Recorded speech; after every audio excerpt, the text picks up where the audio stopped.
Sir, சாதி ஆணவ படுகொலைக்கு நீங்கள் தான் காரணம் அப்படின்னு பாஜகவுடைய மூத்த தலைவர் H. ராஜா பேசியிருக்காரு. எப்படி பாக்குறீங்க?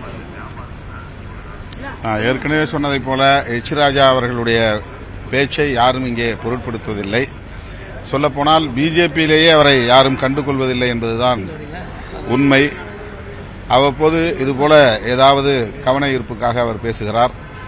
இவருடைய கூற்றை தமிழ்நாட்டு மக்கள் ஒருபோதும் ஏற்றுக்கொள்ள மாட்டார்கள். தமிழ்நாடு ஆங்கிலேயர்களால் உருவாக்கப்பட்டது, தமிழர்களால் அல்ல அப்படின்னு மகாராஷ்டிரனுடைய ஆளுநர் ராதாகிருஷ்ணன் பேசியிருக்காரு. அதை எப்படி பாக்குறீங்க? அப்படி பார்த்தா இந்தியாவே பிரிட்டிஷ்காரங்களால் உருவாக்கப்பட்டதுதான். Madras presidency, Calcutta presidency, Bombay presidency, இதன் மூலம்தான் சிதறி கிடந்த பல பகுதிகளை அவர்கள் ஒருங்கிணைத்தார்கள்.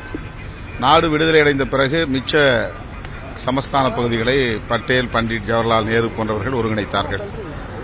அவருடைய கூற்றுப்படி பார்த்தால் இந்தியா என்பதே ஒரு நாடாக உருப்பெறுவதற்கு பிரிட்டிஷ் ஆட்சியாளர்கள் தான் காரணம்.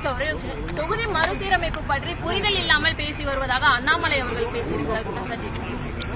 அவருக்கு இது பற்றிய அடிப்படை புரிதலும் இல்லை. தொகுதி வரையறை பற்றி அவருக்கு ஏதேனும் புரிதல் இருந்தால் இந்த கருத்தை அவர் கட்டாயமாக வரவேற்பார். இதிலுள்ள பிரச்சனைகளை ஏற்றுக்கொள்வார். 50 ஆண்டுகளுக்கு பிறகு இப்போது மறுவரையறை செய்யக்கூடிய ஒரு சூழல் எழுந்துள்ளது. மக்கள் தொகை கணக்கெடுப்புக்கு பிறகுதான் அதை செய்ய முடியும். மக்கள் தொகை அடிப்படையிலே செய்தால் அதனால் தென்னிந்திய மாநிலங்கள் பாதிக்கப்படும் என்பதை அரசியல் வல்லுநர்கள் பலர், ஆய்வாளர்கள் தொடர்ந்து ஊடகங்களில் பேசி வருகிறார்கள், எழுதி வருகிறார்கள்.